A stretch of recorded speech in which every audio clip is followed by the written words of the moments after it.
Hey guys, welcome back. If you're new to my channel, I'm Chantel and I like to make videos about love, marriage, travel, and family. And most recently, I've been making videos about me and my family's move to Japan. And I know you guys saw the title of this video, and before I jump into that, I kind of want to give you guys an update. I know I've been hella inconsistent, and I'm hoping that these updates will kind of give you insight as to why I've been inconsistent with my videos. So without further ado, when we first arrived in Japan, I was pregnant. Oh, shit.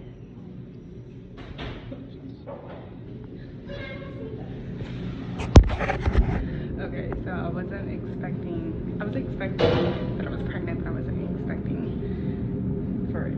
I was trying to show you guys the loaded, but yes, I'm pregnant. I'm excited, I'm happy, and I will show you guys how I should live.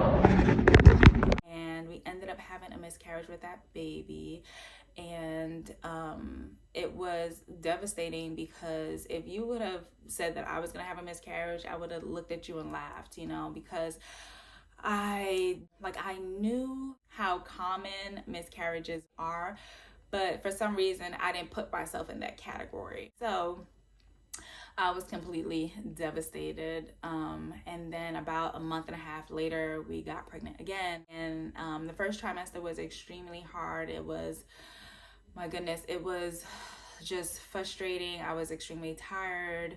I didn't really want to be bothered at all. I was like resentful to Lou because I'm like, you did this to me. Like, how could you?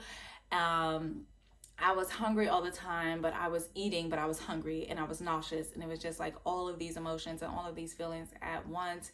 And when I had got pregnant, we wasn't actually planning that pregnancy. It just kind of happened. And so I wasn't really in a place where I was ready to be pregnant and ready to be happy about the pregnancy because I was so scared that that pregnancy was going to end the same way, the last one did. So a day before I hit 12 weeks pregnant, which I would have been in my second trimester, I had an appointment, and that was actually January 21st, my 31st birthday. And it was basically an appointment to check to make sure the baby was good and she was growing and everything like that. I did not know the sex. I'm just saying she because I feel like I only make girls. Don't come for me in the comments because I know how it works, but I don't care. I only make girls. But anyway, so we ended up having an appointment, and the doctor couldn't find, she couldn't see the baby when she did the ultrasound on my tummy. And so what happened was she was weighing in at 9 weeks instead of 12 weeks, and she did not have a heartbeat. So we did experience a second miscarriage. And we actually ended up getting surgery that time. So they was able to take the fetus out, and they sent it off for testing, genetic testing, to kind of give us some insight, if possible, as to, what happened. And we're still waiting for the results for that. But of course that was devastating, and a back-to-back miscarriage is hard. I mean, one miscarriage is hard. Back-to-back is definitely hard as well. And if you've ever had a miscarriage or you have a spouse that had a miscarriage, then you know what we've gone through. So that is what we've been experiencing, and it's kind of why I've been distant with YouTube. I've also been distant when it comes to like people out here. So if you're watching this video and you actually know me and I've been distant, that was why. I'm sorry. Nothing against you guys. It was just I was going through a lot, and then when I was pregnant, I was literally going through a lot. And of course we didn't want to tell anybody because of the last miscarriage we had, or the first miscarriage we had. So we just wanted to keep it to ourselves this time. And actually I'm glad that we did, because having to explain to people that you had a miscarriage and like, oh, how's the pregnancy going? Like, that's not something I wanted to go through yet again. But that was one of the updates. So that's the first update that I have. Update is that I got me a job, guys. Yes, I am a working woman now. Um, I am a working woman, but yes, I did get a job. I actually work at a medical supply store here on base, and I love my job. I like that it's hella flexible. I love the people that I work with. It's no drama. It's like pretty easy, pretty laid back. And to be honest, that's not what I was looking for when I got here. So when I got here, I was hoping to get a job in my field of study, which is supply chain and logistics. And that didn't happen because a lot of those jobs are held by the Japanese nationals, and I don't foresee them saying, hey, I quit my job, I don't want to do this anymore. And so it wasn't likely for me to then get a job in that field. And at first I was upset about it because, you know, if you're a spouse of a military member, you know that we give up a lot. Sometimes we give up our careers, and that's how I felt. I felt like, damn, I just got my degree and now I can't even work in my field. Like, how is that going to be held against me when we get back to the States and I actually have to find a job? It's still something in the back of my head, but for now, I'm okay with the job that I do have. Like I said, it's very flexible. And for us, the reason why we came to Japan is to obviously explore Japan, but to explore the near countries too, and places that we couldn't easily get to from the States. So, you know, we want to be able to travel. We want to be able to have fun and experience and make memories and stuff like that. So for me, having a flexible job was important. It's important to be at a job that is not stressing me. The job itself can be stressful, like the amount of work, it can be stressful. That's one thing. But I don't want to be stressed and boggled down by the work and then also stressed out by, you know, my manager or the other employees. So I'm really, really happy that I have a job where I like everybody that I work with. I love my manager. I love my coworkers, and you know, I'm happy. So if you are moving to Japan or you're going anywhere outside of the US for a while, keep in mind that you might not be able to do the same job that you're doing now, especially if you're in a particular field. Be okay with doing another job for the time being. And then also, people do have home-based businesses. That's a thing as well. So if you are a spouse of a military member and you've always wanted to open up your own business, now might be the time. Brings me into my third update. And the third update is that Lou and I started school. Yes, we are both working towards our master's degree. We're getting an MBA, and we're in the same school. We're in the same class. Yes. So we're taking the same class, and I'm not gonna lie, I was like, this is not gonna work. Like, he was more excited, and I was like, this will cause a divorce. I'm positive. We're just completely two different students. Like, I'm the student that doesn't discriminate against any letter grade. I've gotten D's, B's, C's, A's. And Lou is the kind of student that does not procrastinate. He only has ever gotten A's in his life. I really don't ever think he's ever gotten a B ever in life. So I just assumed we would clash, and we haven't. We've been helping each other out. If I don't understand something, he'll explain it to me, and vice versa. And it's just been working. So as of right now, we're gonna continue to take classes together to get our master's degree together. And if that changes, I will let you guys know. Update that I have is that Kylie is a cheerleader now. Yes, my baby is cheering. I'm happy because, like, with the new variant of COVID, a lot of things got pushed back. And that was one of the things. So now she's actually doing it and she's liking it. And it's so funny. And it's not funny, but it's so cool watching, like, your little kid grow up, and like she's on a cheer team, and like we have to go to basketball games and she cheers for the basketball games, and it's really nice and it's really fun to see, and it's just like, oh my god, she's growing up. But that's the update that I have for you guys, is that Kylie has walked from the house to the bus stop by herself a few times. And some of you may think like, okay, how is that an update? But it really, really is an update, and it's more of an update on my progression as an overprotective parent, because I am. So I'm going to give you guys a quick story. When Kylie was 2 years old, she got kicked out of a daycare program because I threatened the director and his mama. And it wasn't like it wasn't anything that was going to send me to jail or anything like that. There was basically some issues happening that I didn't like, and I had to have a meeting with them. And I was just like, if one hair is missing from my child's head, you guys I'm gonna come here, and there's gonna be some problems. Basically what I said, right? So it was not like a threat that would send me to jail. It was kind of like a normal threat that any parent would make for their kid.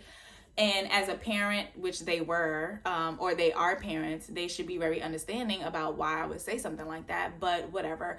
Kylie got kicked out of the school, and we ended up having to find her another school. So when I say I'm an overprotective parent, that's what I mean. So for me, it was a big step. And actually how it came about was, it was one of the days where it actually happened when I was pregnant.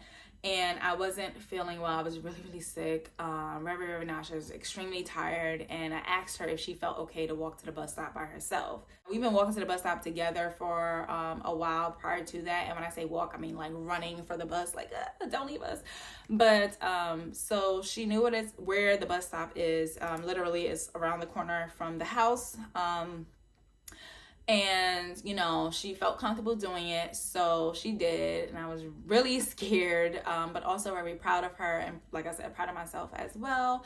And disclaimer, if we was back in the States, this wouldn't have gone down. Like, the only reason why I felt comfortable doing that, and comfortable meaning like a cringy kind of comfortable, like I was like, my baby, but I was like, I don't feel well at the same time. And I did watch her from the door until she like was out of my line of sight. But the reason I felt comfortable is because, one, we're on a military base. You need to have ID, some kind of access to get onto this base.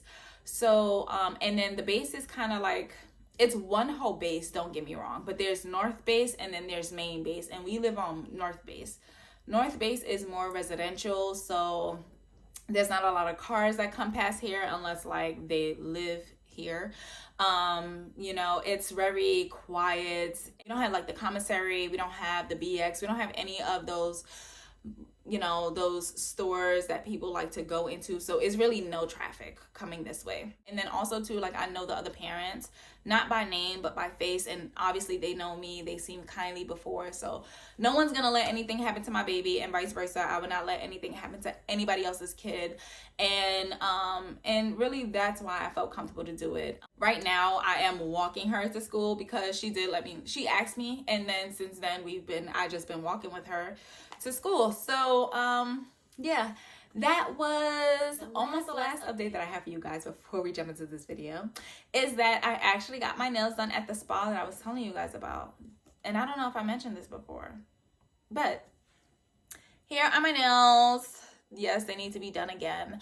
And I will actually add clips of designs that I've had before. So this is like the third time. Yes, this is the third time I've done my nails at the spa on base. And they did a good job. They did exactly what I asked for. I didn't have any issues there. If you've gotten your nails done in the States, then it can be hella expensive. And I've been paying around $50 for every set, including the designs. So yeah, that's pretty cheap for me. But there are other places. Like, I had a friend tell me the other day that she has a friend that does nails that's a lot cheaper. So I am going to try there too. And to be honest, I'm not looking for the cheapest. I'm looking for the best quality. So if it's good quality and cheaper, then that's just a bonus for me. I will try her, and I will let you guys know how that goes. The reason I like going to the spa is because it's so easy to get an appointment and like get in.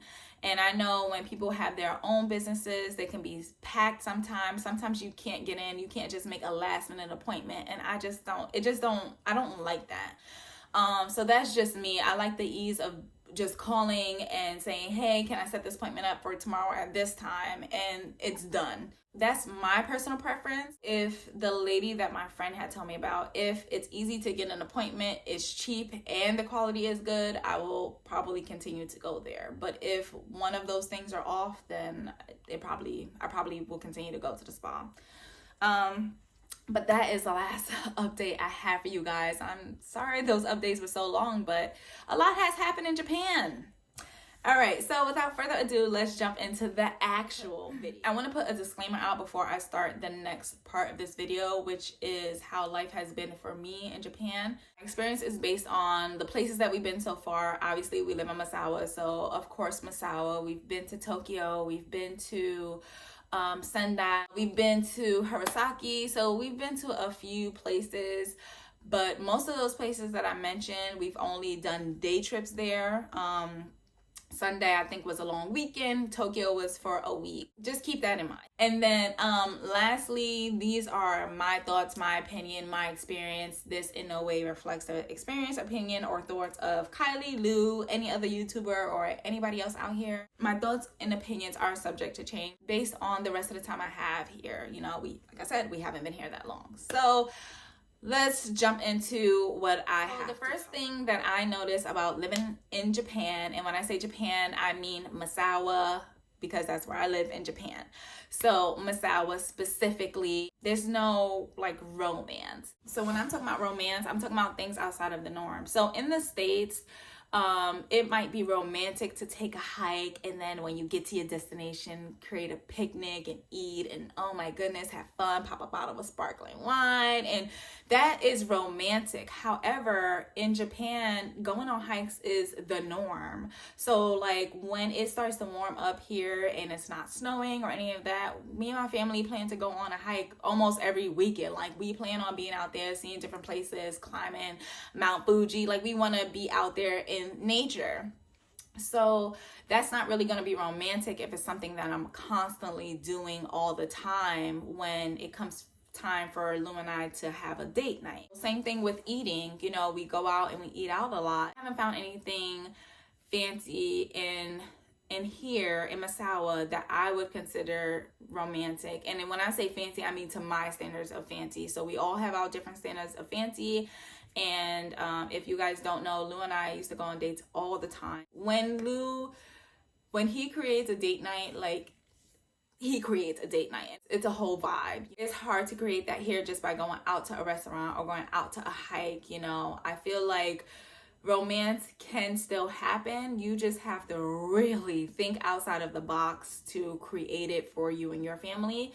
And then also too, everybody's scale of romance is different. So like if on a scale you guys are not that romantic, or y'all don't really do a lot of romantic things, it probably wouldn't take much to set a romantic date. But as far as living in Misawa and having places to go, like to eat out that has like that fancy feel to it, or going to the movies for a movie date. They do have a movie theater out here. It's just the movies that they play is mainly in Japanese. And then I think from what I've seen in Hachinoe, the movie theater out there, like the movie theaters that come out are kind of late. So like that movie came out of maybe a few months ago or something like that. So it's not like something new I would want to see in the movie theaters, you know.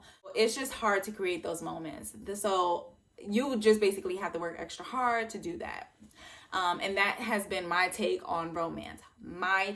So I have a love-hate relationship with this topic of food, because I know and understand that, you know, different places have different recipes, different ingredients, different flavors. You cannot compare foods from Japan and the States, right? However, when I was pregnant, I was craving foods that I could not find, and that was really, really hard for me. Extremely hard for me, because my palate is used to a certain flavor. I wanted a lot of Jamaican food. I wanted, you know, Chinese food. And when I say Chinese food, I mean Chinese American food. So we did go out to this Chinese place yesterday, and I'm actually really happy I found it.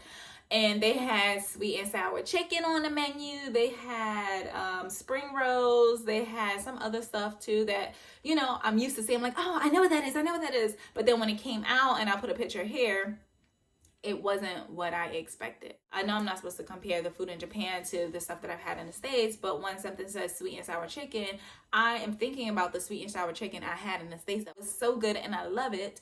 And then this comes out and it was really, really good too, but it's you can't compare it. It's two separate goods. You know what I mean? So for me, it's been hard to get into the Japanese flavor of things. I'm big on flavor, I think, and I guess I didn't notice this until I got here because I feel like a lot of things are bland. You kind of have to add seasoning, add this, add that, like the ramen soups. I'm tired of ramen. I'm gonna tell you right now, I'm tired of ramen. But the ramen soups, you have to add the oils and all this other stuff for it to taste good. And it does taste good once you add that stuff in. But I've also realized that different places in Japan make things differently. So the first time I had ramen in Japan, it was in Tokyo. And that was the best ramen I ever had in my life. It was so good. It was really, really good. Actually, all the food that I had in Tokyo was good. It was so good.